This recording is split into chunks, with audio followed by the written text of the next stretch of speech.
So there's this saying that your fate or your financial worth or your success rate or whatever you're trying to do is the average of the 5 people you hang out with most.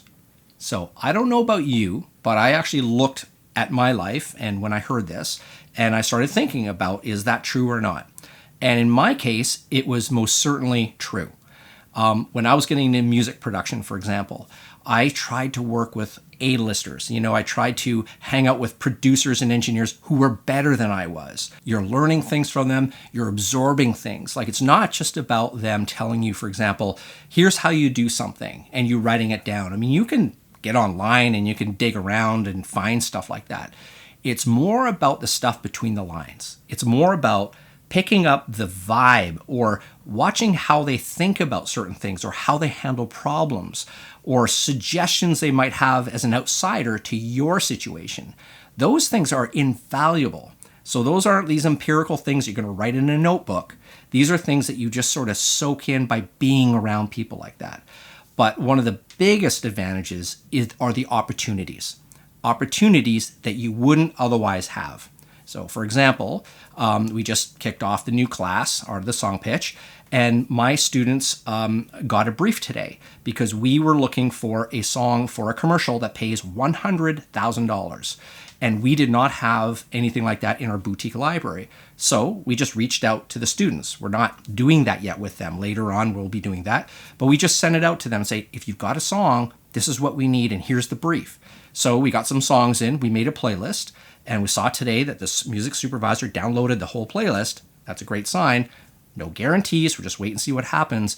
But the point is, that opportunity would never have come around to the students had they not had some sort of connection with the music supervisor, as indirect as it is at this very moment, just starting out.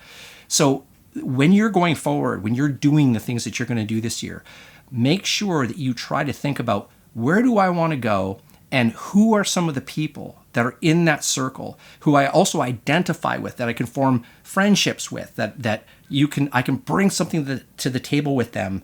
Even if it's just your nice smile and some jokes and laughter, who cares what it is? You're bringing something that makes them want to hang out with you, and you're going to have a win-win relationship there, and you're going to make things happen much faster. Now, on the other side of the coin, I'm not saying ditch your friends and hang out with a bunch of A players that you think are going to help you, right? That's a little bit elitist, and I'm not suggesting that at all. I've got lots of friends who are not even in music, who I love for different reasons, and it has nothing to do with how are they going to help me or how is it going to serve me, right? The whole idea is that you need, in relationships, you're supposed to be win-win, right? Serving each other. The same thing, if you're a B player and you're trying to get to a place, you need to bring something to them. So you're serving them in some way while they're serving you back. So later on, when you look back at your success and think, who are the 5 people I was hanging out with most during that time?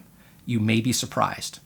So leave me a comment below. Let me know about your story. I'd love to hear if you had a mentor or something happened in your life, or do you think what I'm saying is true? I mean, do you look at the 5 people in your life and think, yeah, I'm pretty much, this is sort of where I'm at, just like the 5 people I hang out with most?